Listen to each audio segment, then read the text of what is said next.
Assalamualaikum warahmatullahi wabarakatuh. Halo teman-teman semuanya, ketemu lagi bareng aku di Batak Motovlog guys. Selamat sore semuanya, apa kabar kalian? Semoga sehat-sehat selalu semuanya.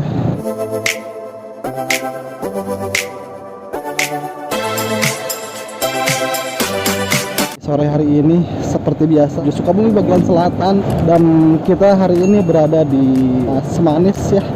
Ini sebelah kiri ada sekolah SMA. Di sore hari ini cuacanya cukup mendung ya guys. Kayaknya emang kita udah lama kemarau, jadi udah mau hujan. Mudah-mudahan segera cepat turun hujan biar tidak pada kekeringan ya guys ya.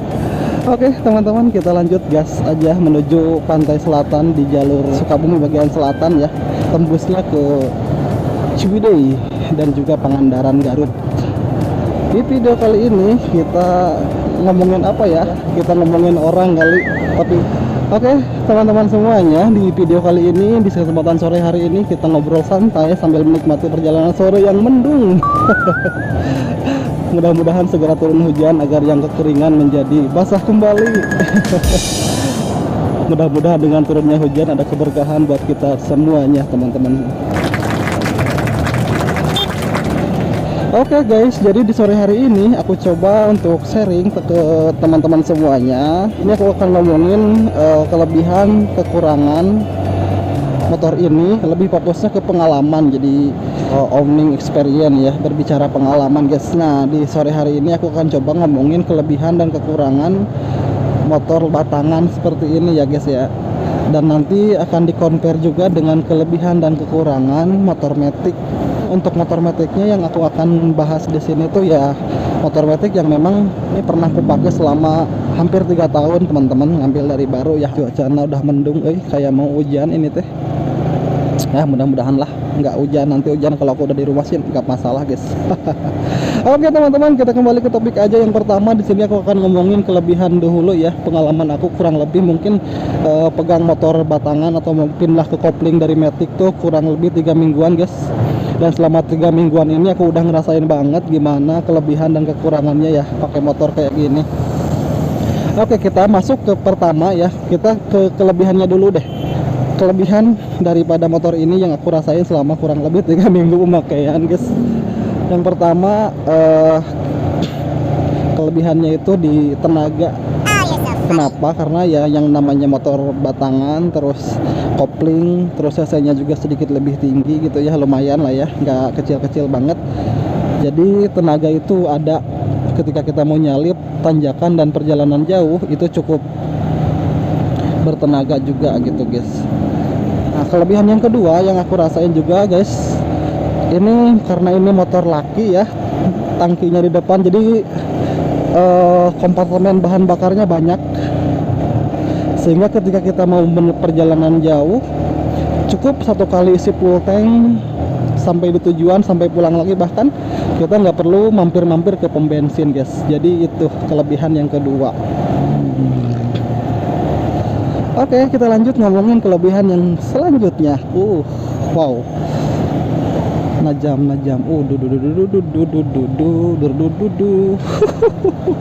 Oke, kita lanjut lagi ke ngomongin ke kelebihan yang ketiga guys. Ini pengalaman aja ya guys. Kalau misalkan emang teman-teman ada yang lain, boleh nanti ditambahkan di kolom komentar. Kelebihan yang ketiga yang menurut aku sangat-sangat ini banget itu dari segi ergonomi atau kenyamanan berkendaranya guys. Yang terbiasanya kita bawa matic, kita nyoba pindah ke motor yang gede, itu secara posisi riding, secara kenyamanan berkendara, jujur ini nyaman banget. Walaupun memang 1 hari 2 hari kita pindah dari matic ke kopling tuh tangan pegel ya, karena mungkin belum terbiasa. Tapi ketika kita sudah 1 minggu ya nyaman juga sih gitu, nyaman untuk berkendara, apalagi perjalanan kita jarak jauh ya. Cuman mungkin kekurangan motor kopling itu ada di ini aja sih mungkin teman-teman ya, ketika menghadapi kemacetan yang panjang. Kalau macet panjang mungkin ya sedikit pegal, tapi kalau misalkan kita hobi ya itu gak masalah sih, udah resiko dari motor kopling. Lagian kan kalau motor naked kayak gini teman-teman nggak nunduk juga ya, jadi gitu sih. Nah itu aja sih mungkin teman-teman kelebihannya ya, yang sepengalaman aku nih baru 3 minggu penggunaan motor ini. Jadi yang pertama, kelebihannya tadi bertenaga ya. Yang keduanya, tangki bahan bakarnya gede, jadi kita nggak perlu mampir-mampir pom bensin. Dan yang ketiga, secara ergonomi atau penggunaannya nyaman banget untuk perjalanan jauh. Itu kelebihan. Oke, kita lanjut teman-teman, kita ngomongin kekurangannya apa aja nih, kekurangannya motor kayak gini. Oke.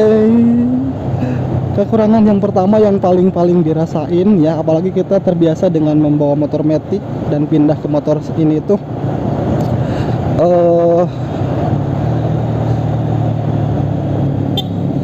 apa ya? Aduh, nanti dulu.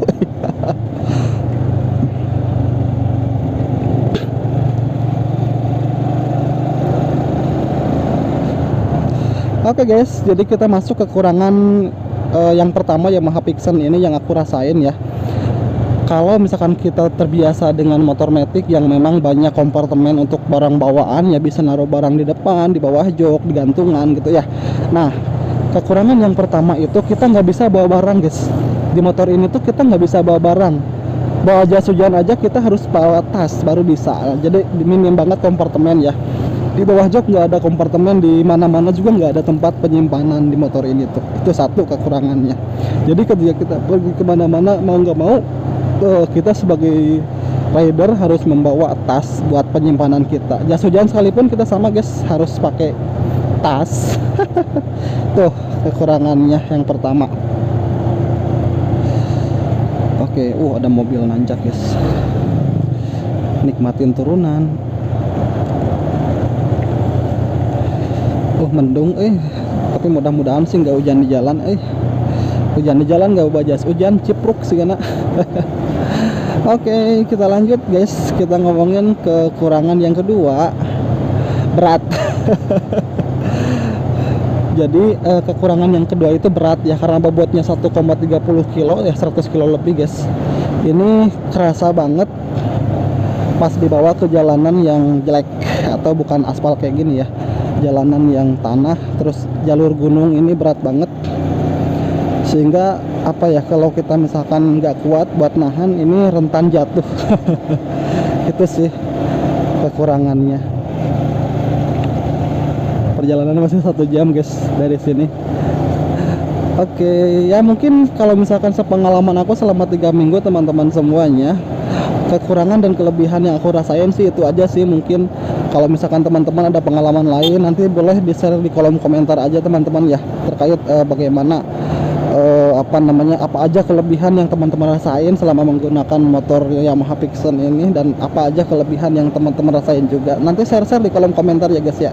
Nah, selanjutnya teman-teman, di sini aku juga akan ngebahas kelebihan dan kekurangan motor yang sebelumnya aku pakai ya, Honda Beat 2020, dan kebetulan yang aku pakai waktu itu di Beat 2021 ya. Oke, teman-teman, untuk motor matic mau kecil besar, pasti yang namanya matic itu ada banyak kompartemen ya. Kelebihannya itu pertama, banyak tempat penyimpanan ya, di bawah jok, gantungan dan lain sebagainya banyak, sehingga kita sebagai pengendara bisa lebih enjoy ya ketika kita bawa barang banyak gitu ya, bisa disimpan di bawah jok, di depan juga dekat kaki gitu kayak. Itu kelebihan yang pertama.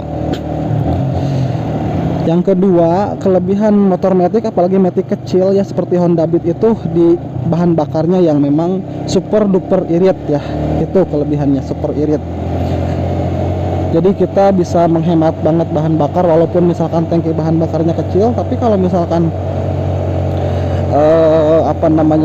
konsumsi bahan bakarnya irit ya, kita bisa nggak tiap waktu mampir ke pom bensin teman-teman. Itu sih kelebihan yang aku rasain selama penggunaan.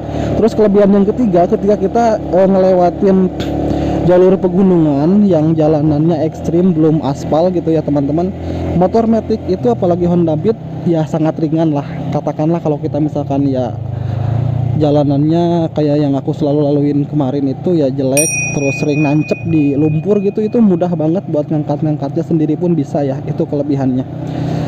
Itu 3 kelebihan motor matic kecil, khususnya Honda Beat, Scoopy, Genio mungkin ya. Nah, kita sekarang ngomongin kekurangannya juga teman-teman. Yang pertama, kekurangan Matic kecil itu pasti kembali lagi ke tenaga ya.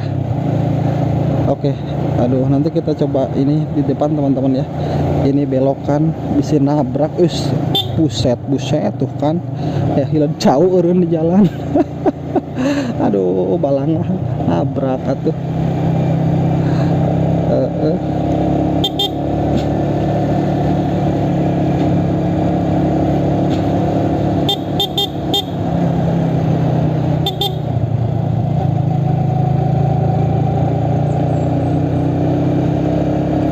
Kita nikmatin, tanyakan dulu guys. Oke guys, jadi kita ngomongin yang ketiga gitu ngomongin kekurangannya daripada Honda Beat ya.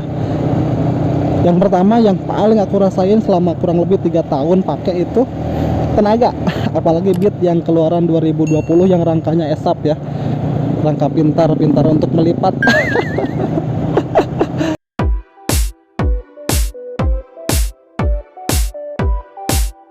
Jadi yang pertama Honda Beat itu yang paling aku rasain juga teman-teman, itu di tenaganya sangat-sangat ya, karena mungkin pabrikan ngejar irit jadi sangat-sangat kurang menurutku.